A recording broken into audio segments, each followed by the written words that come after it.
ಆಕಾಶವಾಣಿ. ನಿನ್ನೆ ಮಾರ್ಚ್ 7ರಂದು ಮೈಸೂರು ಆಕಾಶವಾಣಿಯಲ್ಲಿ ನಡೆದ ಮೈಸೂರು ಆಕಾಶವಾಣಿ 90 ನುಡಿ ನಾದ ಸಂಗಮ ಸಮಾರಂಭದ ಬಾನುಲಿ ವರದಿ. 2025 ಮೈಸೂರು ಆಕಾಶವಾಣಿಗೆ 90ನೇ ವರ್ಷ ನೆನಪಿಸುವ ವರ್ಷ. ಮೈಸೂರು ಆಕಾಶವಾಣಿ 90 ನುಡಿನಾದ ಸಂಗಮ ಎಂಬ ಶೀರ್ಷಿಕೆಯಡಿಯಲ್ಲಿ ನಿನ್ನೆ ದಿನಾಂಕ 7/3/2025ರಂದು ಮೈಸೂರು ಆಕಾಶವಾಣಿ ಆವರಣದಲ್ಲಿ ಸುಂದರ, ಸಂಭ್ರಮದ ಹಾಗೂ ಸದಾ ನೆನಪಿನಲ್ಲುಳಿಯುವ ತನ್ನ ಹುಟ್ಟುಹಬ್ಬವೇ ಅನ್ನುವಂತೆ ಸಾವಿರಾರು ಶ್ರೋತೃಗಳನ್ನು ತನ್ನ ಆವರಣಕ್ಕೆ ಕರೆಸಿಕೊಂಡು ಅನೇಕ ಗಣ್ಯ ಮಾನ್ಯರ ಸಮ್ಮುಖದಲ್ಲಿ ಈ ನುಡಿನಾದ ಸಂಗಮ ಎಂಬ ಹೆಸರಿನ ಕಾರ್ಯಕ್ರಮ ಆಚರಿಸಿಕೊಂಡಿದೆ ಎಂದರೆ ತಪ್ಪಾಗಲಿಕ್ಕಿಲ್ಲ. ಮೈಸೂರು ಆಕಾಶವಾಣಿಗೆ 90 ಈ ಸಂದರ್ಭದಲ್ಲಿ ಚಾಮರಾಜನಗರದಲ್ಲಿ ನಮ್ಮ ಜಾನಪದ ಹಾಗೂ ಮಂಡ್ಯದಲ್ಲಿ ಭಾವ ಜನಪದ ರಂಗ ಎಂಬ ಶೀರ್ಷಿಕೆಯಡಿಯಲ್ಲಿ ಅನೇಕ ಕಲಾವಿದರನ್ನ, ಗಣ್ಯಮಾನ್ಯರನ್ನ ವೇದಿಕೆಗೆ ಕರೆಯಿಸಿ ಮೈಸೂರು ಆಕಾಶವಾಣಿಯು ತನ್ನ ಅರ್ಥಪೂರ್ಣ ಅಸ್ತಿತ್ವ ಹಾಗೂ ತಾನು ಈ ಭಾಗದ ಸಾಂಸ್ಕೃತಿಕ ರಾಯಭಾರಿ ಎಂಬುದನ್ನು ಸಾಬೀತುಪಡಿಸಿದೆ. ಈ ದಿಶೆಯಲ್ಲಿ ನಿನ್ನೆ ಇಡೀ ದಿನ ಮೈಸೂರು ಆಕಾಶವಾಣಿಯು ಬೆಳಗಿನಿಂದ ರಾತ್ರಿಯವರೆಗೆ ಹಲವಾರು ಚಟುವಟಿಕೆ, ಸಾಂಸ್ಕೃತಿಕ ಕಾರ್ಯಕ್ರಮಗಳಿಗೆ ತನ್ನ ವೇದಿಕೆಯನ್ನು ಒದಗಿಸಿಕೊಟ್ಟಿತ್ತು. ಬೆಳಗ್ಗೆ 7:30 ಮೈಸೂರು ಅರಮನೆಯ ಕೋಟೆ ಆಂಜನೇಯ ಸ್ವಾಮಿ ದೇವಸ್ಥಾನ ಆವರಣದಿಂದ ಮೈಸೂರು ಆಕಾಶವಾಣಿಯವರೆಗೆ ಸೈಕಲ್ ಸವಾರಿ 90ರ ದಾರಿ ಎಂಬ ಹೆಸರಿನಲ್ಲಿ ಸೈಕಲ್ ಜಾಥಾವನ್ನು ಹಮ್ಮಿಕೊಳ್ಳಲಾಗಿತ್ತು. ಮೈಸೂರು ಜಿಲ್ಲಾ ಅಪರ ಜಿಲ್ಲಾಧಿಕಾರಿಗಳಾದ ಡಾ ಪಿ ಶಿವರಾಜು ಅವರು ಈ ಸೈಕಲ್ ಜಾಥಾವನ್ನು ಚಾಲನೆಗೊಳಿಸಿದರು. ನವದೆಹಲಿಯ ಆಕಾಶವಾಣಿಯ ಹಾಗೂ ಸುದ್ದಿ ವಿಭಾಗದ ಮಹಾನಿರ್ದೇಶಕರಾದ ಡಾ ಪ್ರಜ್ಞಾ ಪಾಲಿವಾಲ್ ಗೌರ್ ಅವರು ಈ ಸಂದರ್ಭದಲ್ಲಿ ಉಪಸ್ಥಿತರಿದ್ದರು. ಸುಮಾರು 50ಕ್ಕೂ ಹೆಚ್ಚು ಸೈಕಲ್ ಸವಾರರು ಈ ಜಾಥಾದಲ್ಲಿ ಭಾಗವಹಿಸಿದ್ದರು. ಮೈಸೂರು ಆಕಾಶವಾಣಿಯು ಪ್ರತಿ ಮೊದಲ ಹಾಗೂ 3ನೇ ಹಾಗೂ 5ನೇ ಶುಕ್ರವಾರಗಳಂದು 1 ಗಂಟೆ ಅವಧಿಯ ಸೈಕಲ್ ಸವಾರಿ ಮಾತಿನ ಲಹರಿ ಎಂಬ ಕಾರ್ಯಕ್ರಮ ಪ್ರಸಾರ ಮಾಡಿ ಪರಿಸರ ಆರೋಗ್ಯಕ್ಕೆ ತನ್ಮೂಲಕ ಕೊಡುಗೆಯನ್ನ ಸಾರುತ್ತಿದೆ ಎಂಬುದಕ್ಕೆ ಈ ಜಾಥಾ ಆಯೋಜನೆ ಸಾರ್ಥಕತೆಯನ್ನು ಪಡೆದಿದೆ ಎಂಬುದನ್ನು ಇಲ್ಲಿ ಸ್ಮರಿಸಬಹುದು. ಬೆಳಿಗ್ಗೆ 10 ಗಂಟೆಯಿಂದ ವಿವಿಧ ಕಾಲೇಜುಗಳಿಂದ ಸಾಂಸ್ಕೃತಿಕ ಕಾರ್ಯಕ್ರಮಗಳು ಜರುಗಿದವು. ಅವುಗಳೆಂದರೆ ಎಂಎಂಕೆ ಮತ್ತು ಎಸ್ಡಿಎಂ ಮಹಿಳಾ ಮಹಾವಿದ್ಯಾಲಯ ಕೃಷ್ಣಮೂರ್ತಿಪುರಂ ಮೈಸೂರು, ಮಹಾರಾಜ ಕಾಲೇಜು ಮೈಸೂರು ವಿಶ್ವವಿದ್ಯಾಲಯ ಮೈಸೂರು, ಜೆಎಸ್ಎಸ್ ಮಹಿಳಾ ಕಾಲೇಜು ಸರಸ್ವತಿಪುರಂ ಮೈಸೂರು, ಮಹಾಜನ ಪ್ರಥಮ ದರ್ಜೆ ಕಾಲೇಜು ಜಯಲಕ್ಷ್ಮೀಪುರಂ ಮೈಸೂರು, ಎಪಿ ಕೃಷ್ಣಪ್ರಸಾದ್ ನಿರ್ದೇಶನದಲ್ಲಿ ನಾದ ಲಯ ಲಹರಿ. ಮೈಸೂರು ಆಕಾಶವಾಣಿ 90 ನುಡಿನಾದ ಸಂಗಮದ ಈ ಉದ್ಘಾಟನಾ ಸಮಾರಂಭದಲ್ಲಿ ಪರಮಪೂಜ್ಯ ಜಗದ್ಗುರು ಶ್ರೀ ಶ್ರೀ ಶ್ರೀ ಶಿವರಾತ್ರಿ ದೇಶಿಕೇಂದ್ರ ಮಹಾಸ್ವಾಮಿಗಳು, ಸುತ್ತೂರು ಶ್ರೀ ಕ್ಷೇತ್ರ ಮೈಸೂರು ಇವರು ದಿವ್ಯ ಸಾನ್ನಿಧ್ಯವನ್ನು ವಹಿಸಿಕೊಂಡಿದ್ದರು. ಉದ್ಘಾಟಕರಾಗಿ ಡಾ ಪ್ರಜ್ಞಾ ಪಾಲಿವಾಲ್ ಗೌರ್, ಮಹಾನಿರ್ದೇಶಕರು ಆಕಾಶವಾಣಿ ಹಾಗೂ ಸುದ್ದಿ ವಿಭಾಗ ನವದೆಹಲಿ ಇವರು ಆಗಮಿಸಿದ್ದರು. ಹಿರಿಯ ವಿದ್ವಾಂಸರು ಹಾಗೂ ಪಂಪ ಪ್ರಶಸ್ತಿ ಪುರಸ್ಕೃತರೂ ಆದ ಡಾ ಟಿವಿ ವೆಂಕಟಾಚಲ ಶಾಸ್ತ್ರಿ ಅವರು ಮುಖ್ಯ ಅತಿಥಿ ಸ್ಥಾನವನ್ನು ಅಲಂಕರಿಸಿದ್ದರು. ಬೆಂಗಳೂರು ಆಕಾಶವಾಣಿ ಉಪನಿರ್ದೇಶಕರಾದ ಡಾ ಎನ್ ರಘು ಹಾಗೂ ಈ ಕಾರ್ಯಕ್ರಮದ ರೂವಾರಿಗಳು ಮೈಸೂರು ಆಕಾಶವಾಣಿಯ ಉಪನಿರ್ದೇಶಕರಾದ ಎಸ್ಎಸ್ ಉಮೇಶ್ ಅವರು ಈ ವೇದಿಕೆಯಲ್ಲಿ ಅಧ್ಯಕ್ಷತೆ ಸ್ಥಾನವನ್ನು ವಹಿಸಿದ್ದರು. ಮೈಸೂರು ಆಕಾಶವಾಣಿ ಸಹಾಯಕ ನಿರ್ದೇಶಕರಾದ ಟಿವಿ ವಿದ್ಯಾಶಂಕರ್ ಹಾಗೂ ಸಹಾಯಕ ಅಭಿಯಂತರರಾದ ಪಿ ಆನಂದನ್ ಅವರು ವೇದಿಕೆಯಲ್ಲಿ ಉಪಸ್ಥಿತರಿದ್ದರು. ಸಮಾರಂಭವು ನಿತಿನ್ ರಾಜಾರಾಮ್ ಶಾಸ್ತ್ರಿ ಮತ್ತು ತಂಡದವರ ಪ್ರಾರ್ಥನೆಯ ಗೀತೆಯೊಂದಿಗೆ ಆರಂಭವಾಯಿತು.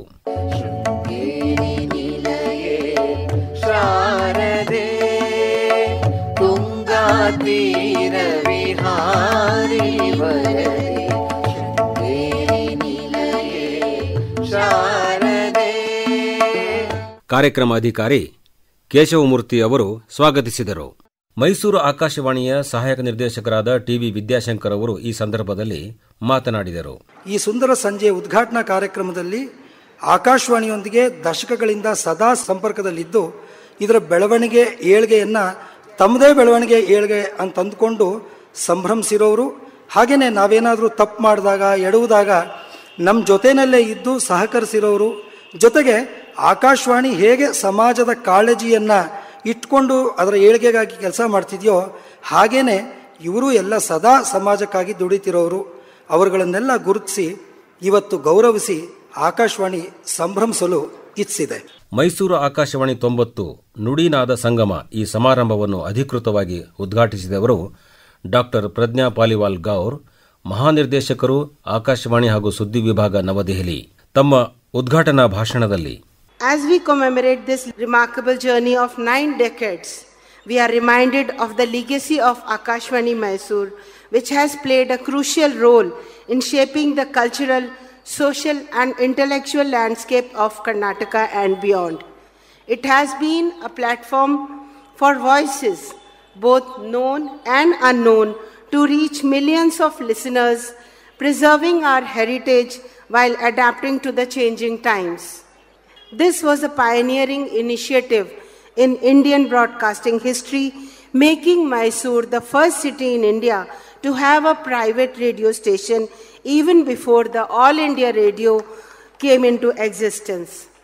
The radio station started with a modest setup, yet it laid the foundation for what we would later become Akashvani, a name synonymous with trust, information and entertainment. The term Akashvani, meaning voice from the sky, perfectly encapsulated the essence of radio broadcasting, carrying voices across distances, uniting people through sound, and delivering information to even the remotest corners of the country. Over the decades, Akashvani Mysore evolved from a humble station into the pillar of cultural preservation and progress. One of the greatest contributions of Akashvani Mysore has been its role in promoting and preserving Kannada language and culture. Through its programs, it has been the guardian of Karnataka's rich heritage, bringing the voices of poets, writers, musicians, and scholars to the masses. It has given a platform to legendary artists of Mysore, ensuring that classical music and traditional art forms continue to thrive. Through its various Kannada language programs, despite all this, Akashvani Mysore has remained relevant, adapting to the new technologies while staying true to its core values. And Akashvani also, I hope many of you are aware of the News on AIR app, where anywhere in the world we can access the app and listen to any programs of the any Kendra that are available there. And recently, Prasar Bharati also launched an OTT service called Waves, on which there are lots of entertainment programs, including several radio stations. Today, as we mark 90 years of Akashvani, we pay tribute to the countless broadcasters, technicians, journalists, artists, and administrators who have worked tirelessly to keep this institution alive and thriving. Their commitment to truth, creativity, and service to the society has made Akashvani Mysore an enduring presence in our lives. This anniversary is not just a reflection of the past, but also a commitment to the future that we all make. As we look ahead, we must ensure that Akashvani Mysore continues to innovate, inspire, and inform. We must support it in its mission to uphold the values of responsible journalism, cultural preservation, and community service. ಪರಮ ಪೂಜ್ಯ ಜಗದ್ಗುರು ಶ್ರೀ ಶ್ರೀ ಶ್ರೀ ಶಿವರಾತ್ರಿ ದೇಶಿಕೇಂದ್ರ ಮಹಾಸ್ವಾಮಿಗಳು ಸುತ್ತೂರು ಶ್ರೀ ಕ್ಷೇತ್ರ ಮೈಸೂರು ಇವರು ದಿವ್ಯ ಸಾನ್ನಿಧ್ಯ ವಹಿಸಿ ಮಾತನಾಡಿದರು. ಆಕಾಶವಾಣಿ ಅಂದ ಕೂಡಲೇ ಗೋಪಾಲ್ ಸ್ವಾಮಿಯವರ ಹೆಸರನ್ನ ನೆನಪಿಸಿಕೊಳ್ಳದೆ ಇರಲಿಕ್ಕೆ ಸಾಧ್ಯನೇ ಇಲ್ಲ ಅನ್ನುವಷ್ಟು ಅವರು ಅದರ ಜನಕ ಅನ್ನೋ ರೀತಿಯಲ್ಲಿ ಮೈಸೂರು ವಿಶ್ವವಿದ್ಯಾನಿಲಯದಲ್ಲಿ ಆ ದಿನಮಾನದಲ್ಲಿ ಸೈಕಾಲಜಿಯ ಪ್ರೊಫೆಸರ್ ಆಗಿದ್ದಂತಹ ಗೋಪಾಲ್ ಸ್ವಾಮಿಯವರು ಅವರ ಮನೆಯಲ್ಲಿ ಅದನ್ನು ಪ್ರಯೋಗಾತ್ಮಕವಾಗಿ ಪ್ರಾರಂಭಿಸಿ 6 ವರ್ಷಗಳ ಕಾಲ ಅವರೇ ನಡೆಸಿ ಆನಂತರ ಮೈಸೂರು ಸಂಸ್ಥಾನಕ್ಕೆ ಒಳಪಟ್ಟು ನಂತರ ಆಲ್ ಇಂಡಿಯಾ ರೇಡಿಯೋದಲ್ಲಿ ಅದು ವಿಲೀನವಾಗಿದೆ. ಹಾಗೆ ಆಕಾಶವಾಣಿ ಅನ್ನೋದೇ ಸುಲಭವಾಗಿ ಅರ್ಥವಾಗ್ತಕ್ಕಂತಹದ್ದು. ಆಕಾಶದಿಂದ ಬಾಣಿ ಯಾವುದೋ ಅದು ಆಕಾಶವಾಣಿ, ಅಥವಾ ಅದಕ್ಕೆ ಸ್ವರ್ಗದಿಂದ ಬಂದಂತಹ ಧ್ವನಿ ಅಂತ ಅನ್ನೋ ಒಂದು ಅರ್ಥ ಕೂಡ ಇದೆ. ಅವಾಗ ಈಗ ದಿನಮಾನದ ಹಾಗೆ ಎಲ್ರಿಗೂ ರೇಡಿಯೋ ಇಟ್ಕೊಳ್ಳಿಕ್ಕೆ ಅವಕಾಶ ಇರ್ತಿತ್ತು. ಆಗ ಸರ್ಕಾರ ಎಲ್ಲ ಕಡೆ ಸಾರ್ವಜನಿಕ ರೇಡಿಯೋಗಳನ್ನು ಇಡುವಂಥ ಪ್ರತಿಯೊಂದು ಪಂಚಾಯಿತಿಯಲ್ಲೂ ಒಂದು ರೇಡಿಯೋ ಅಂತ ಮಾಡಿದ್ರು. ನೀವು ಸಂಜೆ ಮೈಸೂರು, ಬೆಂಗಳೂರು ಆಕಾಶವಾಣಿ 6 ಗಂಟೆಗೆ ಟ್ಯೂನ್ ಆದರೆ ಜನ ಅಲ್ಲೇ ಇರ್ತಿದ್ರು. ಆದ್ರೆ ಇವತ್ತಿಗೂ KR ನಗರದಲ್ಲಿ ಯಾವುದಾದ್ರೂ ಕಾರ್ಯಕ್ರಮ ನಡೆಯೋದ್ರ ಮೈದಾನ ಯಾವುದು ಅಂತಂದರೆ ರೇಡಿಯೋ ಮೈದಾನ ಅಂತಲೇ ಅದು. ಅದೇ ಹೆಸರನ್ನ ಅವತ್ತು ಅಲ್ಲೂ ಕೂಡ ಇಟ್ಕೊಂಡಿರ್ತಕ್ಕಂಥದ್ದನ್ನು ನೋಡ್ತೀರಿ. ಇನ್ನೇ ನಿಮಗೆಲ್ಲ ಗೊತ್ತಿದೆ, ಚುನಾವಣೆ ಫಲಿತಾಂಶಗಳು ಬಂದರೆ, ಕ್ರಿಕೆಟ್ ಮ್ಯಾಚ್ ಬಂದರೆ, TV ಮಾಧ್ಯಮ ಯಾವುದೂ ಇಲ್ಲದೆ ದಿವಸದಲ್ಲಿ ಮೊಬೈಲ್ ಅಂತೂ ಇರಲೇ ಇಲ್ಲ. ಆಗ ಆಗ ಎಲ್ರಿಗೂ ಇದ್ದದ್ದು ರೇಡಿಯೋ ಒಂದೇ ಸರ್ವ ಎಲ್ರಿಗೂ ಕೂಡ ಆಧಾರವಾಗಿದ್ದದ್ದು ಯಾವುದು ಅಂತಂದ್ರೆ ರೇಡಿಯೋ ಮಾತ್ರ. ಒಂದು ದಿನಮಾನದಲ್ಲಿ ಕಲಾವಿದರಿಗೆ, ಸಾಹಿತಿಗಳಿಗೆ ಅವಕಾಶವನ್ನು ಕಲ್ಪಿಸೋದಕ್ಕೆ, ಅದು ಕೃಷಿಗೆ ಸಂಬಂಧಪಟ್ಟಂತಹದ್ದಿರ್ಬೋದು ಅಥವಾ ಚಿಂತನೆಗೆ, ಮನುಷ್ಯನ ಬೆಳಗಿನ ವೇಳೆಯೇ ಆತನ ಚಿಂತನೆಗೆ ಸ್ಫೂರ್ತಿದಾಯಕವಾದಂತಹ ಸಂಗತಿಗಳನ್ನು ಹೇಳುವಂತಹದ್ದಿರ್ಬೋದು, ಅದು ಆಧ್ಯಾತ್ಮ ಇರ್ಬೋದು, ಧರ್ಮ ಇರ್ಬೋದು, ಶಾಸ್ತ್ರೀಯ ಸಂಗೀತ ಇರ್ಬೋದು, ಜನಪದ ಇರ್ಬೋದು, ಹೀಗೆ ಎಲ್ಲ ಕ್ಷೇತ್ರಗಳನ್ನು ಕೂಡ ತನ್ನಲ್ಲಿ ಅಳವಡಿಸಿಕೊಂಡು ಪ್ರಸಾರ ಮಾಡುವಂತಹ ಪ್ರವೃತ್ತಿಯನ್ನು ನಮ್ಮ ಆಕಾಶವಾಣಿ ರೇಡಿಯೋ ಮೊದಲಿಂದ ಬೆಳೆಸ್ಕೊಂಡು ಬಂದಿರತಕ್ಕಂತಹದ್ದು ನಮಗೆಲ್ಲ ಅಭಿಮಾನದ, ಸಂತೋಷದ ಸಂಗತಿಯಾಗಿದೆ. ಹೀಗೆ ಒಂದಲ್ಲ 10 ಹಲವು ಕಾರ್ಯಕ್ರಮಗಳನ್ನು ರೇಡಿಯೋ ಮುಖಾಂತರವಾಗಿ ಇವತ್ತು ಪ್ರಸಾರ ಮಾಡ್ತಾ ಇರತಕ್ಕಂತಹದ್ದು ಅಭಿಮಾನದ ಸಂಗತಿ. ಮೈಸೂರಿನಲ್ಲಿ ಈ ಒಂದು ಕೇಂದ್ರ ಪ್ರಾರಂಭವಾಗಿ 90 ವರ್ಷಗಳಾಗಿದೆ.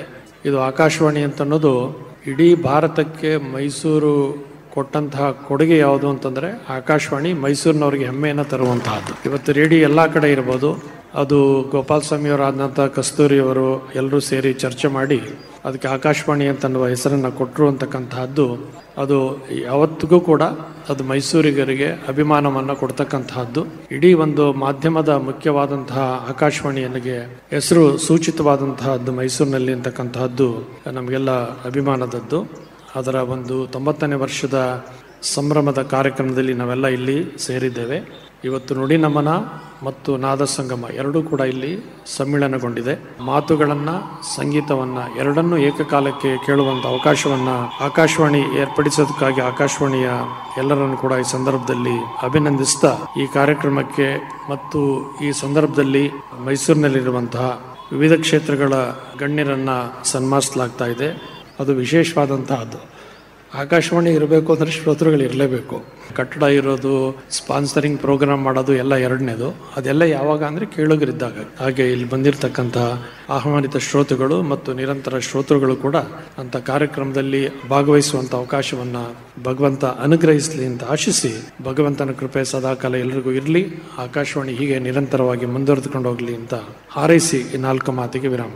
ಹಿರಿಯ ವಿದ್ವಾಂಸರು, ಪಂಪ ಪ್ರಶಸ್ತಿ ಪುರಸ್ಕೃತರೂ ಆದ ಡಾಕ್ಟರ್ ಟಿ.ವಿ. ವೆಂಕಟಾಚಲ ಶಾಸ್ತ್ರಿ ಅವರು, ಮೈಸೂರು ಎಂದಿನಿಂದಲೂ ಕರ್ನಾಟಕದ ಸಾಂಸ್ಕೃತಿಕ ನಗರಿ. ಅದರ ಹೆಮ್ಮೆಗೆ ಕಾರಣವಾದ 3 ಮುಖ್ಯ ಸಂಗತಿಗಳನ್ನು ಪ್ರಸಕ್ತ ಈ ವಿಶೇಷ ಉತ್ಸವ ಸಂದರ್ಭದಲ್ಲಿ ನಾನು ಜ್ಞಾಪಕ ಮಾಡಿಕೊಳ್ತಾ ಇದ್ದೇನೆ. ಈ ಕೇಂದ್ರ ಕಾಲಮಾನದ ದೃಷ್ಟಿಯಿಂದ mother of all radio stations in India ಎಂಬ ಖ್ಯಾತಿಯನ್ನು ಪಡೆದುಕೊಂಡಿತು. ಇದು ಮೊದಲನೆಯ ಚಾರಿತ್ರಿಕ ಮಹತ್ವದ ಸಂಗತಿ.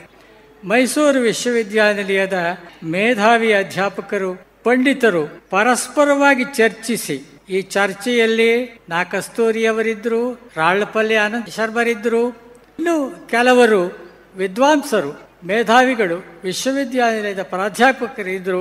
ಅವರ ನಡುವೆ ಚರ್ಚಿಸಿ ಅಖಂಡ ಭಾರತದ ವ್ಯಾಪ್ತಿಯಲ್ಲಿ ಅದನ್ನು ಒಂದು ಅಧಿಕೃತವಾದ ಹೆಸರಿನಿಂದ ಕರೀತಾ ಇದೆಯಲ್ಲ ಆಕಾಶವಾಣಿ ಅಂತೇಳಿ, ಆ ಹೆಸರಿನ ಸೂಚನೆ ಆ ವಿದ್ವಾಂಸರ, ಆ ಪ್ರಾಧ್ಯಾಪಕರ, ಮೇಧಾವಿಗಳ ಗೋಷ್ಠಿಯಲ್ಲಿ ಅದು ಸಂಪನ್ನಗೊಂಡಿತು. ಅದನ್ನು ಅಧಿಕೃತವಾಗಿ ಗೋಪಾಲಸ್ವಾಮಿಯವರು ಆ ಕೇಂದ್ರಕ್ಕೆ ಹೆಸರನ್ನು ಕೊಟ್ಟು, ಇದು 2ನೇ ಚಾರಿತ್ರಿಕ ಮಹತ್ವ ಸಂಗತಿ. ಈಗ ಅಖಿಲ ಭಾರತ ವ್ಯಾಪ್ತಿಯಲ್ಲಿ ಆಲ್ ಇಂಡಿಯಾ ರೇಡಿಯೋ ಅನ್ನೋದು ಆಕಾಶವಾಣಿ ಅಂತಾಗಿದೆಯಲ್ಲ, ಇದೊಂದು ಅಸಾಮಾನ್ಯವಾದ ಚಾರಿತ್ರಿಕ ಘಟನೆ. 3ನೇದೊಂದು ಸ್ವಾರಸ್ಯ ಇದೆ. ಮೈಸೂರು ಸಂಸ್ಕೃತ ದಿನಪತ್ರಿಕೆಯ ಸಂಪಾದಕರು, ಸಂಸ್ಥಾಪಕರು, ಸುಧರ್ಮ ಪತ್ರಿಕೆಯ ಸಂಪಾದಕರು, ಸ್ಥಾಪಕರು ಆದಂಥ ವರದರಾಜ ಅಯ್ಯಂಗಾರ್ಯರು ಇದಕ್ಕೆ ನಿಮಿತ್ತ ಕಾರಣರಾದರು. ಅವರು ಇಲ್ಲಿಯೇ ನೆಲೆಸಿದ್ದ, ಒಂದು ಕಾಲಕ್ಕೆ ಭೌತಶಾಸ್ತ್ರದ BSc ಆನರ್ಸ್ ಪಾಸ್ ಮಾಡಿ ದೆಹಲಿ ಕೇಂದ್ರದ ಆಕಾಶವಾಣಿಯಲ್ಲಿ ಇಂಜಿನಿಯರಿಂಗ್ ವಿಭಾಗವನ್ನು ನೋಡ್ಕೊಳ್ತಾ ಇದ್ದಂಥ ಅವರನ್ನು ಭೇಟಿ ಮಾಡಿ ಅವರಿಗೆ ಕೊಟ್ಟ ಸಲಹೆಯ ಮೇರೆಗೆ ಆವತ್ತು ರಾಷ್ಟ್ರಪತಿಗಳಾಗಿದ್ದಂಥ ರಾಜೇಂದ್ರ ಪ್ರಸಾದ್ ಅವರೊಂದಿಗೆ ಭೇಟಿಯನ್ನು ಏರ್ಪಾಟಾಗಿ, ಸಂಸ್ಕೃತದಲ್ಲಿ ಇವತ್ತು ಏನು ಬೆಳಗ್ಗೆ ಒಂದು ವಾರ್ತೆ ಬರ್ತದೆ, ದಿನವಾರ್ತೆ ಬರ್ತದೆ, ಅದಕ್ಕೆ ನಿಮಿತ್ತವಾದದ್ದು ಮೈಸೂರಿನ ವಿದ್ವಾಂಸರು ಮತ್ತು ಮೈಸೂರು. ಈ 3 ಮಹತ್ವದ ಕೊಡುಗೆಗಳನ್ನು ಖಂಡಿತವಾಗಿ ಆಕಾಶವಾಣಿಯ ಚರಿತ್ರೆಯಲ್ಲಿ ದಾಖಲಾಗ್ತಾ ಇರ್ತದೆ. ಮತ್ತೆ ಇದು ಹೆಮ್ಮೆಯ ವಿಷಯವಾಗಿರ್ತದೆ. ವೃತ್ತಿ ಜೀವನದಲ್ಲಿ ಮೈಸೂರು ಆಕಾಶವಾಣಿಯ ನಾನಾ ಪ್ರಸಾರ ಕಾರ್ಯಕ್ರಮಗಳು ನಾನು ಭಾಗವಹಿಸಿದ್ದೇನೆ. ಅದು ಚಿಂತನ ಇರಬಹುದು, ಭಾಷಣ ಇರಬಹುದು, ಸಂದರ್ಶನ ಇರಬಹುದು, ಪದ ಸಂಸ್ಕೃತಿಯ ಕಾರ್ಯಕ್ರಮಗಳಿರಬಹುದು. ಆಕಾಶವಾಣಿಯ ಪ್ರಸಾರ ಕಾರ್ಯಕ್ರಮಗಳ ಪ್ರಯೋಗ ವೈವಿಧ್ಯವೇನು, ದರ್ಜೆ, ಶಿಸ್ತು ಯಾವ ರೀತಿಯವು, ವಿವಿಧ ಸ್ತರದ ಶ್ರೋತೃಗಳನ್ನು ಅವು ಹೇಗೆ ರಂಜಿಸುತ್ತಿದ್ದವು, ಇವೆಲ್ಲ ಈ ಕೇಂದ್ರದ ಒಂದು ರಮ್ಯಾದ್ಭುತ ಇತಿಹಾಸ ಕಥನ. 1950ರಿಂದ ಮೊದಲುಗೊಂಡು ಹಲವು ಸ್ಮರಣ ಸಂಚಿಕೆಗಳಲ್ಲಿ, ಉತ್ಸವದ ವಿಶೇಷಾಂಕಗಳಲ್ಲಿ ಇವುಗಳ ದಾಖಲೆ ಸ್ವಲ್ಪ ಮಟ್ಟಿಗೆ ದೊರೆಯುತ್ತದೆ. 1950, 55, 97, 2005, 2010 ಸೊಗಸಾದ ಉತ್ಸವ ಸಂಚಿಕೆಗಳಲ್ಲಿ ಇದರ ವಿಸ್ತಾರವಾದ ಅನುಭವ ಕಥನಗಳನ್ನು, ತಾವು ವಿದ್ವಾಂಸರ ಅನುಭವ ವಿಶೇಷಗಳನ್ನು ಅಲ್ಲಿ ಗುರುತಿಸಬಹುದಾಗಿದೆ. ಮೈಸೂರು ಆಕಾಶವಾಣಿಯ ಪ್ರಥಮ ಸಾಹಿತ್ಯ ಸಮ್ಮೇಳನದಲ್ಲಿ ಹೀಗೆಯೇ ನಾನು ಅತಿಥಿಯಾಗಿ ಭಾಗವಹಿಸಿದ್ದೆ. ಈ ಸಂಚಿಕೆಗಳಲ್ಲಿ ಕಲಾವಿದರ, ವಿದ್ವಾಂಸರ ವಿಸ್ತೃತ ಅನುಭವಗಳ ನಿವೇದನೆಗಳನ್ನು ಓದಿ ನೋಡಿ ನಾನು ಸಂಭ್ರಮಿಸಿದ್ದೆ. ಇಲ್ಲಿ ನೆನಪಿಗೆ ಬರೋದ್ರೆ JP ರಾಜರತ್ನಂ ಅವರು ಆಕಾಶವಾಣಿ ನನ್ನನ್ನು ಬೆಳೆಸಿದೆ, ನಾನು ಬದುಕು ಕಟ್ಟಿಕೊಂಡಿದ್ದೇನೆ ಅಂತ ಒಂದು ಸರಿ ಹೇಳ್ತಾರೆ. GS ಶಿವರುದ್ರಪ್ಪನವರು ನನ್ನ ಕವಿಯಾಗಿ ಗುರುತಿಸಿದ್ದು ಆಕಾಶವಾಣಿಯ ಕಾರ್ಯಕ್ರಮಗಳಿಂದಲೇ ಲೋಕ ನನ್ನನ್ನು ಕವಿಯಾಗಿ ಗುರುತಿಸ್ತು ಅಂತ ಹೇಳ್ತಾರೆ. ಇಂಥ ಅನೇಕ ಅನುಭವ ಕಥನಗಳು ಅಲ್ಲಿದೆ. ಆರಂಭದ ನಿಲಯ ನಿರ್ದೇಶಕರಾಗಿದೆ AM ನಟೇಶ್ ಒಂದು ಕಡೆ ಹೀಗೆ ಹೇಳ್ತಾರೆ, broadcasting station is an educational organisation, a centre of all cultural activities. Mysuru Akashvani ಕೇಂದ್ರ ಜನಸಾಮಾನ್ಯಕ್ಕೆ ಹೆಚ್ಚು ಹತ್ತಿರವಾಗಲು ಹೊಸ ಹೊಸ ಪ್ರಯೋಗಗಳನ್ನು ಮಾಡುತ್ತಲೇ ಇದೆ. ಜನಶಿಕ್ಷಣಕ್ಕೆ ಇದು ಉತ್ಸುಕತೆಯನ್ನು ಎಂದಿನಿಂದಲೂ ತೋರಿಸುತ್ತಾ ಬಂದಿದೆ. ಬಹುಜನದ ಹಿತವನ್ನು, ಸುಖವನ್ನು ಒಂದೇ ಧ್ಯೇಯದಿಂದ, ಒಂದೇ ಕೇಂದ್ರದಿಂದ ಅದು ಲೋಕ ಪ್ರಕಟ ಮಾಡ್ತಾ ಇದೆ. ಕಾರ್ಯಕ್ರಮದಲ್ಲಿ ಭಾಗವಹಿಸುವ ಗಣ್ಯರಿಗೆ, ಸನ್ಮಾನವಾಗುತ್ತಿರುವ ಹಿರಿಯರಿಗೆ, ಕಲಾವಿದರಿಗೆ, ಅಭಿಮಾನಿಗಳಿಗೆ, ಎಲ್ಲ ಮಾಧ್ಯಮ ಮಿತ್ರರಿಗೆ ನನ್ನ ವಂದನೆಗಳು, ಕೃತಜ್ಞತೆಗಳು. ಆಕಾಶವಾಣಿಯ ದಕ್ಷಿಣ ವಲಯ ಹೆಚ್ಚುವರಿ ಮಹಾನಿರ್ದೇಶಕರ ಕಾರ್ಯಾಲಯದ ಉಪನಿರ್ದೇಶಕರಾದ ಡಾ N. ರಘು ಅವರು ತಮ್ಮ ಭಾಷಣದಲ್ಲಿ ಮಾತನಾಡಿದ್ದು ಹೀಗೆ. ಮೈಸೂರು ಆಕಾಶವಾಣಿಯ 90ನೇ ವರ್ಷದ ಈ ಉತ್ಸವ ನಿಜವಾಗ್ಲೂ ಕನ್ನಡ ಬಾನುಲಿ ಪ್ರಸಾರದ 90 ವರ್ಷಗಳ ಒಂದು ಉತ್ಸವವಾಗಿಯೇ ನಾವು ನೋಡಬೇಕಾಗುತ್ತೆ. ಆದರೆ ಒಂದು ಪರಿಸ್ಥಿತಿಯನ್ನು ನಾವು ಸದ್ಯದಲ್ಲಿ ಗಮನಿಸಬೇಕು. ನಾವೀಗ ಸದ್ಯ ಸಂಕ್ರಮಣ ಸ್ಥಿತಿಯಲ್ಲಿದ್ದೇವೆ.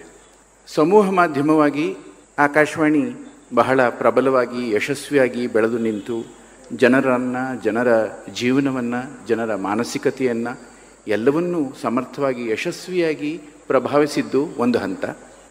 ಈಗ ಸಾಮಾಜಿಕ ಮಾಧ್ಯಮಗಳ ಕಾಲ. ನಾನು ಇಷ್ಟು ಹೇಳಿದ್ರೆ ಸಾಕು, ನನ್ನ ಮಾತಿನ ಉದ್ದೇಶ ಏನು, ನಾನು ಏನು ಹೇಳಬಲ್ಲೆ ಮುಂದುವರೆದು ಅನ್ನೋದು ತಮಗೆ ಅರ್ಥವಾಗಿರುತ್ತೆ. ಹೀಗಾಗಿ ಇದನ್ನು ಒಂದು ಸಂಕ್ರಮಣ ಸ್ಥಿತಿ ಅಂತ ಹೇಳ್ತಾ ಇದ್ದೇನೆ. ಸೋಷಿಯಲ್ ಮೀಡಿಯಾ ಕೂಡ ಒಂದು ಸಮೂಹ ಮಾಧ್ಯಮವ. ಸೋಷಿಯಲ್ ಮೀಡಿಯಾಗೂ ನಮ್ಮ ಪಬ್ಲಿಕ್ ಸರ್ವಿಸ್ ಮೀಡಿಯಾಗೂ ಸಮೂಹ ಮಾಧ್ಯಮಕ್ಕೂ ಇರುವಂಥ ವ್ಯತ್ಯಾಸ ಏನು ಅನ್ನುವಂಥದ್ದನ್ನು ಗಮನಿಸ್ಕೊಳ್ಳುವುದಕ್ಕೆ ಆಕಾಶವಾಣಿಯ ಪ್ರಸಾರಗಳನ್ನು ಬಹಳ ಕೂಲಂಕಷವಾಗಿ ನಾವು ಕೇಳಬೇಕು, ಅನುಭವಿಸಬೇಕು, ಅದರ ಜೊತೆ ಭಾಗವಹಿಸಬೇಕು. ಈ ಆಕಾಶವಾಣಿಯ ಕಾರ್ಯಕ್ರಮಗಳು ಪ್ರತಿಯೊಬ್ಬ ಕೇಳುಗನ ವ್ಯಕ್ತಿತ್ವ ನಿರ್ಮಾಣವನ್ನೇ ಮುಖ್ಯ ಗುರಿಯಾಗಿ ಇಟ್ಕೊಂಡು ಮಾಡುವಂಥ ಕಾರ್ಯಕ್ರಮಗಳು. ಇವತ್ತಿಗೂ ಈ ಕ್ರಮ ಬದಲಾಗಿಲ್ಲ, ಬದಲಾಗೋದೂ ಇಲ್ಲ. ಯಾಕಂದರೆ ಸಾರ್ವಜನಿಕ ಪ್ರಸಾರ ಸೇವೆ ನಮ್ಮದು.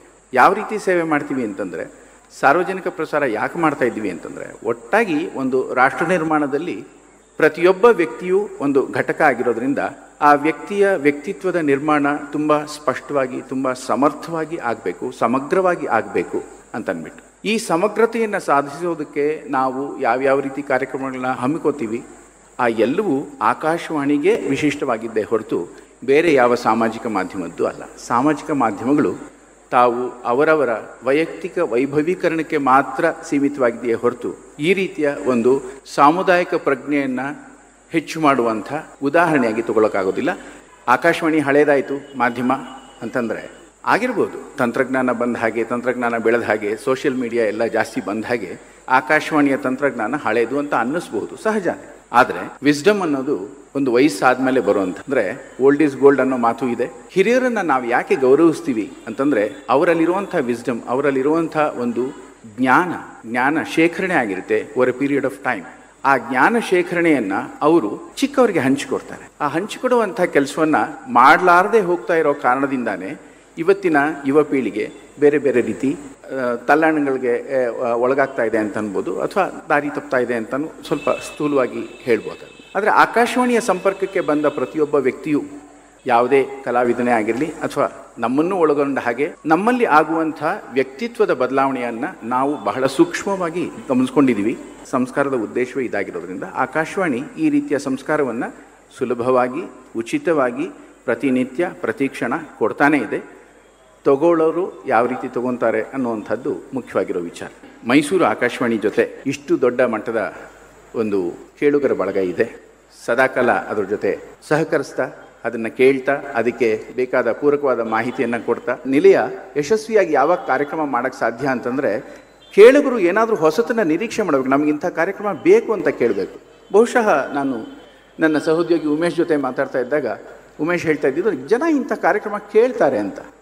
ಅಂದರೆ ತುಂಬ ಪ್ರಜ್ಞಾವಂತ ಕೇಳುಗರು ಇದ್ದಾರೆ ಅನ್ನೋದಂತೂ ಒಂದು ಸಿದ್ಧವಾದ ಮಾತಾಯಿತು. ಹೀಗಾಗಿ ಮೈಸೂರು ಆಕಾಶವಾಣಿಗೆ ಈ ಹಿನ್ನೆಲೆಯಲ್ಲಿ ತುಂಬ ಉಜ್ವಲವಾದ ಭವಿಷ್ಯ ಇದೆ ಅನ್ನೋದು ನಮ್ಮ ನಂಬಿಕೆ. ನಂತರ ವಿವಿಧ ಕ್ಷೇತ್ರಗಳಲ್ಲಿ ಸಾಧನೆ ಮಾಡಿದ ಗಣ್ಯರನ್ನು ಸನ್ಮಾನಿಸಲಾಯಿತು. ಅವರಲ್ಲಿ ಡಾಕ್ಟರ್ ಎಂವಿ ಗೋಪಾಲಸ್ವಾಮಿ ಕುಟುಂಬಸ್ಥರು, ಡಾಕ್ಟರ್ ಆರ್ ವಿಶ್ವೇಶ್ವರನ್ ಸಂಗೀತ ಕ್ಷೇತ್ರ, ಡಾಕ್ಟರ್ ಆರ್ ವಿಶ್ವೇಶ್ವರನ್ ಸಂಗೀತ ಕ್ಷೇತ್ರ, ಡಾಕ್ಟರ್ ಪಿಕೆ ರಾಜಶೇಖರ್ ಜಾನಪದ ಕ್ಷೇತ್ರ, ಡಾಕ್ಟರ್ ಶ್ರೀದೇವಿ ಅನ್ನಪೂರ್ಣ ಸಿಂಗ್ ವಿಜ್ಞಾನ, ಡಾಕ್ಟರ್ ಗಾಂಧಿದಾಸ್ ಸಂಶೋಧನೆ, ಶ್ರೀ ಮಹೇಶ್ ಚಂದ್ರ ಗುರು ಗ್ರಾಮೀಣಾಭಿವೃದ್ಧಿ, ಶ್ರೀ ಪಿ ರಮೇಶ್ ಸಹಕಾರ ಕ್ಷೇತ್ರ, ನಾ ಕಸ್ತೂರಿಯವರ ಕುಟುಂಬಸ್ಥರು, ಡಾಕ್ಟರ್ ಮಣಿಕರ್ಣಿಕಾ ವೈದ್ಯಕೀಯ ಕ್ಷೇತ್ರ, ಪ್ರೊಫೆಸರ್ ಸಿ ನಾಗಣ್ಣ ಸಾಹಿತ್ಯ ಕ್ಷೇತ್ರ, ಡಾಕ್ಟರ್ ಪುಷ್ಪಾವತಿ ಎಂ ಶಿಕ್ಷಣ ಕ್ಷೇತ್ರ, ರೆವರೆಂಡ್ ಫಾದರ್ ಅಲೆಕ್ಸ್ ಪ್ರಶಾಂತ್ ಸಿಕ್ವೆರ ಸಮಾಜ ಸೇವೆ, ಶ್ರೀ ಸೈಯದ್ ನಾಸಿರ್ ಅಹಮದ್ ಕೃಷಿ ಕ್ಷೇತ್ರ, ಶ್ರೀ ಎನ್ ನಾಗಚಂದ್ರ ನಾಟಕ ಹಾಗೂ ಸಂವಿದ್ಯತಾ ಶ್ರೋತೃ ಬಳಗ ಮೈಸೂರು ಇವರನ್ನು ಸನ್ಮಾನಿಸಲಾಯಿತು. ಮೈಸೂರು ಆಕಾಶವಾಣಿ 90 ಇದರ ಅಂಗವಾಗಿ ಹೀಗೆ ಏನೆಲ್ಲಾ ಕಾರ್ಯಕ್ರಮಗಳನ್ನು ಮಾಡಿ ಕಡೆಗೆ ನುಡಿನಾದ ಸಂಗಮ ಎಂಬ ಸುಂದರ ಕಾರ್ಯಕ್ರಮವನ್ನು ನಡೆಸಿ ಜನಮಾನಸದಲ್ಲಿ ಆಕಾಶವಾಣಿಯನ್ನು ಉಳಿಸಿ ಬೆಳೆಸಬಹುದೆಂಬ ಕಲ್ಪನೆಯನ್ನು ಮಾಡಿ ಅದರಲ್ಲಿ ಯಶಸ್ಸನ್ನೂ ಕಂಡು ತಮ್ಮ ಅಧ್ಯಕ್ಷೀಯ ನುಡಿಗಳನ್ನಾಡಿದ ಮೈಸೂರು ಆಕಾಶವಾಣಿಯ ಉಪನಿರ್ದೇಶಕರಾದ ಎಸ್ ಉಮೇಶ್ ಅವರ ಮಾತುಗಳು ಈಗ. ಇವತ್ತು ಬಹಳ ಖುಷಿಯಾಗಿರುವಂತಹ ವಿಷಯ. ಮೊದಲ ಖುಷಿ ನಮ್ಮ ಎಲ್ಲ ಕೇಳುಗರು ಇಲ್ಲಿ ಬಂದು ನೆರೆದಿರುವಂಥದ್ದು, ಆ ಸಂಭ್ರಮವನ್ನು ಆಚರಿಸ್ತಿರುವಂಥದ್ದು. ಎರಡನೇ ಖುಷಿ ನಮ್ಮ ಮಹಾನಿರ್ದೇಶಕರಾದಂತಹ ಡಾಕ್ಟರ್ ಪ್ರಜ್ಞಾ ಪಾಲಿವಾಲ್ ಗೌರ್ ಅವರು ನವದೆಹಲಿಯಿಂದ ಇಲ್ಲಿ ಬಂದು ಆಗಮಿಸಿ ನಮ್ಮ ಒಂದು ಮೈಸೂರು ಆಕಾಶವಾಣಿಯ ಹೆಮ್ಮೆಯ 90ರ ಸಂಭ್ರಮದಲ್ಲಿ ಪಾಲ್ಗೊಂಡಿರುವಂಥದ್ದು. ಮತ್ತೊಂದು ದೊಡ್ಡ ಖುಷಿ ಶ್ರೀ ಶ್ರೀ ಶ್ರೀ ದೇಶಿಕೇಂದ್ರ ಸ್ವಾಮೀಜಿಯವರು ನಮ್ಮ ಜೊತೆ ಇರುವಂಥದ್ದು, ನಮಗೆಲ್ಲ ಆಶೀರ್ವಾದವನ್ನು ನೀಡಿರುವಂಥದ್ದು. ಇನ್ನೂ ಒಂದು ಖುಷಿ ಡಾಕ್ಟರ್ TV ವೆಂಕಟಾಚಲ ಶಾಸ್ತ್ರಿಗಳವರು, ಅತ್ಯಂತ ಹಿರಿಯರು, ಅವರು ಬಂದು ನಮ್ಮ ಜೊತೆ ಇರೋದು. ಡಾಕ್ಟರ್ MV ಗೋಪಾಲಸ್ವಾಮಿ ಅವರು ಹುಟ್ಟು ಹಾಕಿದ್ದು ಇಲ್ಲೇ ಆಕಾಶವಾಣಿ ಸರ್ಕಲ್ ಹತ್ತಿರ ಇರುವಂತಹ ವಿಠಲ ವಿಹಾರದಿಂದ JK ಗ್ರೌಂಡ್ಸ್ಗೆ ಹೋಯಿತು. JK ಗ್ರೌಂಡ್ಸಿಂದ ಈ ಒಂದು ಕಟ್ಟಡಕ್ಕೆ ಮತ್ತೆ ಬಂತು 44ರಲ್ಲಿ. ಈ ಒಂದು ಪಯಣವನ್ನು ಸೂಚಿಸೋದಕ್ಕಾಗಿ ಇವತ್ತು ಬೆಳಗ್ಗೆ ನಾವು ಒಂದು ಸೈಕಲ್ ಸವಾರಿ 90ರ ದಾರಿ ಅನ್ನೋ ಒಂದು ಶೀರ್ಷಿಕೆ ಅಡಿಯಲ್ಲಿ ಸೈಕಲ್ ರ್ಯಾಲಿಯನ್ನು ಕೂಡ ಹಮ್ಮಿಕೊಂಡಿದ್ವಿ. 50ಕ್ಕೂ ಹೆಚ್ಚು ಸೈಕಲ್ ಸವಾರರು ಬಂದು ಭಾಗವಹಿಸಿ ಮೈಸೂರು ಆಕಾಶವಾಣಿಯ ಬಗ್ಗೆ ತಮಗಿರುವಂತಹ ಪ್ರೀತಿಯನ್ನು ತೋರಿಸಿ, ನಮಗೆ ಬೆಳಗಿನಿಂದಲೇ ನಮ್ಮ ಜವಾಬ್ದಾರಿ ಏನು, ನಾವು ಇನ್ನೂ ಏನೇನು ಕೆಲಸ ಮಾಡಬೇಕು, ಇನ್ನೂ ನಿಮ್ಮ ಪ್ರೀತಿಯನ್ನು ಉಳಿಸ್ಕೊಳ್ಳೋದಕ್ಕೆ ಏನೇನು ಮಾಡಬೇಕು ಅನ್ನೋ ಒಂದು ಮಾತಿಲ್ಲದೆ ಮೌನವಾಗಿ ನಮಗೆ ಹೇಳಿದರು. ಮೈಸೂರು ಆಕಾಶವಾಣಿ ಬಹಳ ವಿಶಿಷ್ಟವಾದದ್ದು ಅಂತ ನನ್ನ ಒಂದು ಅನಿಸಿಕೆ. ಯಾಕೆ ಅಂತಂದರೆ ನಾವು ಹೆಚ್ಚು ಇಂಟರಾಕ್ಟಿವ್ ಪ್ರೋಗ್ರಾಮ್ಸ್, ಕೇಳುಗರನ್ನು ಒಳಗೊಂಡಂತಹ ಕಾರ್ಯಕ್ರಮಗಳನ್ನು ಮಾಡಿರೋದ್ರಿಂದ ನೀವು ನಮ್ಮೊಂದಿಗೆ ಇಂತಹ ಒಂದು ಒಳ್ಳೆಯ ಸಂಪರ್ಕದಲ್ಲಿ ಇದ್ದೀರಾ, ಇಂತಹ ಒಂದು ಒಳ್ಳೆಯ ಬಾಂಧವ್ಯ ಬೆಳೆದಿದೆ ಅಂತ ನನ್ನ ಅನಿಸಿಕೆ. ತಾವೆಲ್ಲ ಕೂಡ ನಮ್ಮ ಈ ಒಂದು ಕಾರ್ಯಕ್ರಮಗಳಲ್ಲಿ ಭಾಗವಹಿಸ್ತಾ ಇದ್ದೀರಾ. ಸೈಕಲ್ ಸವಾರಿ ಇರಬಹುದು, ಕಥೆಯಲ್ಲಿದೆ ಉತ್ತರ ಇರಬಹುದು, ಅದಕ್ಕೂ ಮುಂಚೆ ಒಂದೇ ಕತೆ ವಿವಿಧ ಮುಖ ಇರಬಹುದು. ನಿಮ್ಮೊಂದಿಗೆ ಮೈಸೂರು ಆಕಾಶವಾಣಿ ಕಾರ್ಯಕ್ರಮ ಕೊರೋನಾ ಸಮಯದಲ್ಲಿ ಪ್ರಾರಂಭ ಆಗಿದ್ದು, ಅದರಲ್ಲಿ ತಾವು ತೋರಿಸಿದಂತಹ ಕಾಳಜಿ, ಅದರಲ್ಲಿ ನಾವು ತೋರಿಸಿದಂತಹ ನಿಮ್ಮ ಬಗೆಗಿನ, ನಿಮ್ಮ ಆರೋಗ್ಯದ ಬಗೆಗಿನ ಕಾಳಜಿ, ಅದಕ್ಕೆ ನಾವು ಸೂಚಿಸಿದಂತಹ ಕೆಲವೊಂದು ಪರಿಹಾರಗಳು ಅಧಿಕಾರಿಗಳ ಮುಖಾಂತರ ಆಗಲಿ, ಪೊಲೀಸರ ಮುಖಾಂತರ ಆಗಲಿ, ಆರೋಗ್ಯ ಅಧಿಕಾರಿಗಳ ಮುಖಾಂತರ ಆಗಲಿ, ಜೊತೆಗೆ ತಮಗೆ ಏನು ಬೇಕೋ ಅದನ್ನು ಕೊಡೋ ಒಂದು ಪ್ರಯತ್ನವನ್ನು ಮೈಸೂರು ಆಕಾಶವಾಣಿ ಮಾಡ್ಕೋತಾ ಬಂತು. ನಮಗೆ ನಿಮ್ಮೊಂದಿಗೆ ಸಂಪರ್ಕ ಹೆಚ್ಚು ಬೆಳೀತು. ಕೃಷಿ ಬಾನುಲಿ ಬೆಳಗು ಇರಬಹುದು, ಯಾವುದೇ ಒಂದು ರೇಡಿಯೋ ಸರಣಿ ಕಾರ್ಯಕ್ರಮ ಇರಬಹುದು, ಜೊತೆಗೆ ಪ್ರತಿಯೊಂದು ಕಾರ್ಯಕ್ರಮಗಳನ್ನು ಕೂಡ ನಾವು ನಿಮ್ಮೊಂದಿಗೆ ಆಕಾಶವಾಣಿಯಲ್ಲಿ ಅದು 25 ಆದಾಗ, 50 ಆದಾಗ ಅಥವಾ 100 ಎಪಿಸೋಡ್ಸ್ ಆದಾಗ ಅದನ್ನು ನಾವು ನಿಮ್ಮೊಂದಿಗೆ ಆ ಒಂದು ಸಂಭ್ರಮವನ್ನು ಹಂಚಿಕೊಳ್ಳುವಂಥದ್ದು ಇರಬಹುದು. ನೀವು ಒಂದು ಆ ಕಾರ್ಯಕ್ರಮಗಳಲ್ಲಿ ಭಾಗವಹಿಸಿ ಸಂಭ್ರಮವನ್ನು ಹಂಚಿಕೊಳ್ಳುವಂಥದ್ದು ಇರಬಹುದು. ಇದೆಲ್ಲವೂ ಕೂಡ ಈ ಒಂದು ಪ್ರಮಾಣದಲ್ಲಿ ನೀವೆಲ್ಲ ಈ ಒಂದು 90ರ ಸಂಭ್ರಮದಲ್ಲಿ ಬಂದು ಭಾಗವಹಿಸೋದಕ್ಕೆ ಸಾಧ್ಯ ಆಗಿದೆ.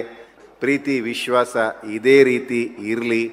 ಯಾವ ದಿನದವರೆಗೆ ಆಕಾಶವಾಣಿ, ಅದರಲ್ಲೂ ಮೈಸೂರು ಆಕಾಶವಾಣಿ ತನ್ನ ಕಾರ್ಯಕ್ರಮಗಳ ಗುಣಮಟ್ಟವನ್ನು, ತಾಂತ್ರಿಕತೆಯ ಗುಣಮಟ್ಟವನ್ನು ಕಾಯ್ದುಕೊಳ್ಳುತ್ತೋ, ನಮ್ಮ ಜನಕ್ಕೆ ಏನು ಬೇಕು ಅನ್ನೋದನ್ನು ಅರಿತುಕೊಂಡು ಕಾರ್ಯಕ್ರಮಗಳನ್ನು ಕೊಡುತ್ತೋ, ಅಲ್ಲಿವರೆಗೂ ಕೂಡ ನಿಮ್ಮ ಪ್ರೀತಿ, ನಿಮ್ಮ ಬಾಂಧವ್ಯ ಇದೇ ರೀತಿ ಇರುತ್ತೆ. ಇನ್ನು ಹೆಚ್ಚು ಹೆಚ್ಚು ಒಳ್ಳೆಯ ಕಾರ್ಯಕ್ರಮಗಳನ್ನು ಮಾಡೋಣ. ಇನ್ನು ನಿಮ್ಮೊಂದಿಗೆ ನಾವು ಹೆಚ್ಚು ಹೆಚ್ಚು ಇರ್ತೀವಿ. ಇದೇ ರೀತಿ ಕಾರ್ಯಕ್ರಮಗಳನ್ನು ಇನ್ನೂ ಹೆಚ್ಚು ಆಯೋಜಿಸೋಣ ಅನ್ನೋ ಒಂದು ಆಶಯ ನನಗೂ ಇದೆ. ಈ ಒಂದು ಆಶಯದೊಂದಿಗೆ 90ರ ಸಂಭ್ರಮದಲ್ಲಿ ತಮಗೆಲ್ಲ ಕೂಡ ಮತ್ತೊಮ್ಮೆ ನಮಸ್ಕಾರಗಳನ್ನು ಹೇಳುತ್ತಾ, ಎಲ್ಲರಿಗೂ ವಂದಿಸುತ್ತಾ ನನ್ನ ಮಾತುಗಳನ್ನು ಮುಗಿಸ್ತಾ ಇದ್ದೀನಿ. ನಮಸ್ಕಾರ. ಸಮಾರಂಭದ ವಂದನಾರ್ಪಣೆಯನ್ನು ರೀಟಾ ಪಿಂಟು ಅವರು ಮಾಡಿದರು. ನಂತರ ಲಕ್ಷ್ಮೀ ನಾಗರಾಜ್ ಅವರಿಂದ ಶಾಸ್ತ್ರೀಯ ಸಂಗೀತ ಹಾಗೂ ಸುಗಮ ಸಂಗೀತ ಕಾರ್ಯಕ್ರಮ ನಡೆಯಿತು.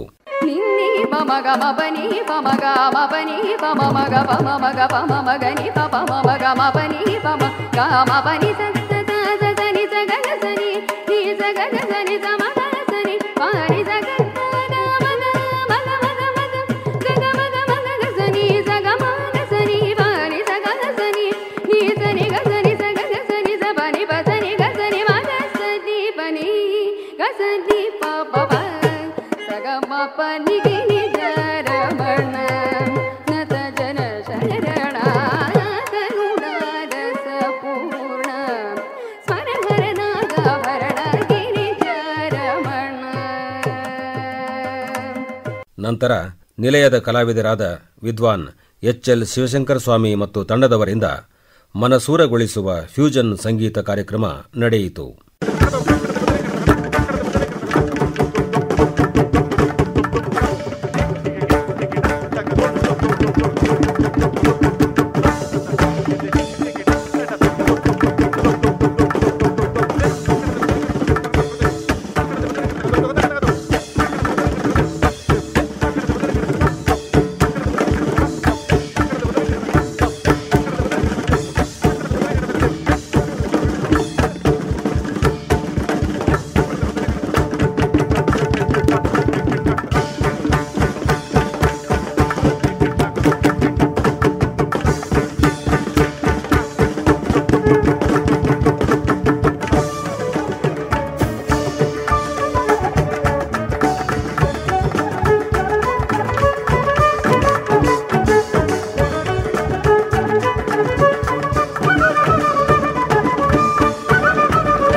ನಿನ್ನೆ ಮಾರ್ಚ್ 7ರಂದು ಮೈಸೂರು ಆಕಾಶವಾಣಿಯಲ್ಲಿ ನಡೆದ ಮೈಸೂರು ಆಕಾಶವಾಣಿ 90 ನುಡಿನಾದ ಸಂಗಮ ಸಮಾರಂಭದ ಬಾನುಲಿ ವರದಿ ಕೇಳಿದಿರಿ.